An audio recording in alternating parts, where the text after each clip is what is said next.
அன்பான நண்பர்களே, நம்ம உலகத்தில் போட்டி பார்த்துருக்குறோம். ஒரு நாடுக்கு விரோதமாக இன்னொரு நாடு, விளையாட்டில் போட்டி பார்த்துருக்குறோம், பிஸ்னஸில் போட்டி பார்த்துருக்குறோம், படிப்பில் போட்டியை பார்த்துருக்குறோம். ஒருத்தருக்கு அவன் அது படிச்சிட்டான், நான் இது படிப்பேன், பிஹெச்டி பண்ணுவேன், நான் எம்எஸ்சி படிப்பேன், எம்ஃபில் படிப்பேன், அதுக்கு மேலே இருக்கிற எல்லாமே படிப்பேன், சயின்டிஸ்ட் ஆவேன், என்னென்னமோ போட்டி. ஒரு நாடு இது உருவாக்குனா இன்னொரு நாடு ஏரோப்ளைன் உருவாக்குது டிஃப்ரெண்ட்டாக. அது மாதிரி உலகத்தில் பயங்கரமான போட்டி. ஆனால் ஒரே ஒருத்தருக்கு போட்டியே கிடையாதுங்க. அவரை மாதிரி யாருமோ இல்லை, அவர் முன்னாடியும் யாரும் இல்லை, பின்னாடியும் யாரும் அந்த மாதிரி. யார் தெரியுங்களா? நம்ம ஏச பார்த்தா ஏசுநாதர் எவ்வளோ வல்லமை படைச்சவருங்க. அவர் இந்த உலகத்தை உருவாக்கிட்டு தெய்வத்துதர்களெல்லாம் அவரை துதிச்சுட்டு இருந்தாருங்க. இந்த லூசிஃபருக்கு அது பார்க்க போகிறா கண்ணு பத்தலை போலகுது, அவ்வளோ பொறாம மேட்டின்னு தன்னை வழங்கணும், தன்னை உயர்த்தணும் மேகங்களுக்கு மேலாக அப்படின்னு நினைக்கும் பொழுது கீழே தள்ளப்பட்டுறான். சாத்தானா மாறி அவருடைய தூதர்களோடு வரார். அந்த சாத்தான் ஆண்டவரை போய் 3 முறை அட்டாக் பண்ணுறாரு. ஆண்டவருக்கு உபாசித்து 40 நாள் வனாந்தரத்தில் இருக்கும் பொழுது, வனாந்தரத்தில் பசி உண்டாக்கி கல்லுகளை அப்பமாக்கு மேலே தேவாலயத்துக்கு போது கீழே முடிவு தாழ அவர்கள் கைகள். ஆனால் ஆண்டவர் இந்த சோதனைகள் எல்லாம் எப்படி வெற்றி பெற்றார்? தேவனுடைய வார்த்தை எழுதியிருக்கிறதை தேவனை தொழுதுகொள். அவருடைய பவரையோ அவர் மேட்டுமையோ அவருடைய சொல் வளத்தையோ வச்சு பிசாசு ஜெயிக்கல. நம்மளாம் அப்படிதான் பண்ணினுக்கிறோம். தேவ வசனத்தை பேசுறதில்ல. வைராக்கியம், கோபம், உள்ளான மனுஷன், பொறாம, மேட்டிமை, இதுதான் நம்மளை கிரியேட் செய்துப்போம். அதனால தான் நம்மளாம் தோற்று போயிடும், பாவத்திலே விழுந்துடுறோம். ஆனால் இனிமே வேத வசனத்தை கொண்டு நம்ம மற்றவங்களை நம்மளை எதிர்க்கும் போது அவங்கள நம்ம தாக்கணும். அப்போதான் ஆண்டவர் சொல்றார், ஜெயிக்க முடியும் நம்மளால். ஆண்டவர்கிட்ட சொல்லிடுவோம், ஆண்டவர் பார்த்துக்குவார். நம்பி அவன் கூட சண்டை போடுவான். பிசாசு அதுக்கப்புறம் ஏசப்பா கிட்ட வரவே இல்லை.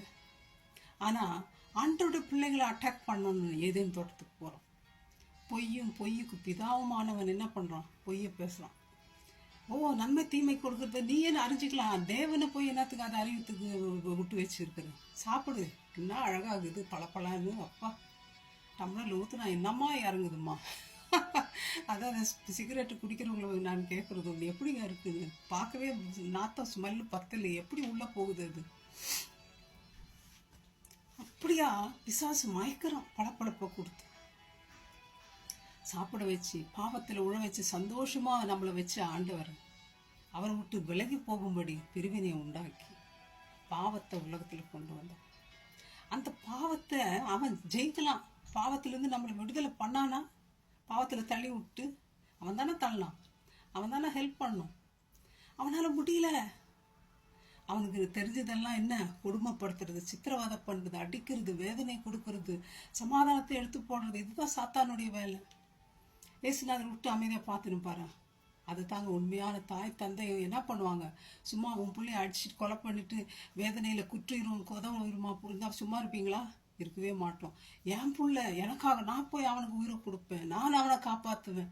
எங்கள் அப்பா அப்படித்தான் எனக்கு ரொம்ப மூச்சு கஷ்டம் வந்துடுச்சு அப்படின்னு கேள்விப்பட்டு பணத்தை எடுத்துக்கிட்டு வராரு ஏர்போர்ட்டுக்கு. நான் ஏர்லைன்லேருந்து வரேன், ட்ரீட்மெண்ட் அங்கே சரியில்லை, இந்தியாவில் போய் எடுக்கணும் அப்படின்ட்டு வரேன்.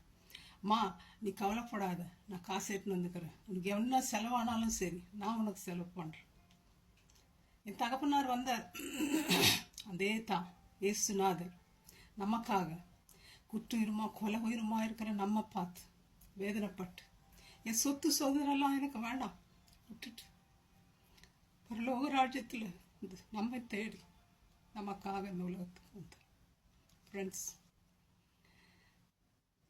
ஆண்டவர் மரணத்தை ஜெயிச்சார். ஆண்டவர் மாதிரி யாரும் ஜெயிக்கல இந்த உலகத்தில். எல்லாரும் வந்தாங்க இந்த உலகத்தில், எல்லாம் மறிச்சு போயிட்டாங்க. ஆனால் இயேசுநாதர் ஒருவர் தான் 3ஆவது நாள் உயிரோடு எழுந்தார். அந்த இயேசுநாதர் சாத்தானை வென்றார். இன்னும் அர்மகதான் யுத்தம் இருக்கு, கடைசி நாட்கள் இருக்கு. ஆண்டவருடைய ராஜ்யம் இன்னும் வரல, ஆனா அது கிட்ட இருக்கு. ஏன் ஆண்டவருடைய ராஜ்யம் இன்னும் வரல? வெளிப்படுத்தல் 11:15 7ஆம் தூதன் எக்காலம் ஊதினான். அப்பொழுது உலகத்தின் ராஜ்யங்கள் நம்முடைய கர்த்தருக்கும் அவருடைய கிறிஸ்துக்கும் உரிய ராஜ்யங்களாயின. அவர் சதா காலங்களிலும் ராஜ்யபாரம் பண்ணுவார் எனும் கம்பீர சத்தங்கள் வானத்திலே உண்டாயின. எக்காலம் துணிக்கும். எல்லா ராஜ்யங்களும் ஆண்டவருக்குரிய ராஜ்யங்களாக மாறப்போகுது. யாராவது வானத்துல சிங்காசனம் போட்டு ஆளுங்க பண்ணிட்டு இருக்காங்களா? யாரும் கிடையாது. இயேசுநாதர் தான் சொல்றாரு, நான் தான்ப்பா உட்காந்துக்கிறாங்க 2000 வருஷமான்றார். எங்க எழுதியிருக்கு? சங்கீதம் 103:19 கர்த்தர் வானங்களில் தமது சிங்காசனத்தை ஸ்தாபித்திருக்கிறார், அவருடைய ராஜரிகம் சர்வத்தையும் ஆளுகிறது. ஃப்ரெண்ட்ஸ், அந்த ஆண்டவருக்கும் அந்த சாத்தானுக்கு இருக்கிற போட்டியில் ஆண்டவர் கண்டிப்பா ஜெயிக்க போகிறார். நீங்க எந்த கட்சி, எந்த பக்கத்துல இருக்கிறீங்க? நீங்க ஜெயிக்கிற கட்சி பக்கமா இல்லை தோக்கிற கட்சி பக்கமா? இன்னைக்கே டிசைட் பண்ணுங்க. வாங்க, ஆண்டவரோடு பரலோகத்துக்கு நம்ம போகலாம். ஜாலியாக இருக்கலாம். ஜாலியாக இருக்கலன்னா இயேசுக்கிட்ட வாங்க. இப்போ கஷ்டப்படலாம், ஆனால் பின்னாடி சதா காலங்களிலும் சந்தோஷமும் சமாதானமும் ஜாலியாக ஏசப்பா கூட இருக்கணும்னா அவரை நம்புங்க, அவர்கிட்ட வாங்க. அவருடைய ரத்தத்தினால நம்முடைய பாவத்தை கழுவோம், பாவம் இல்லாமல் அவருக்காக ஜீவிப்போம். May God bless you, my friends. Thank you. Bye-bye.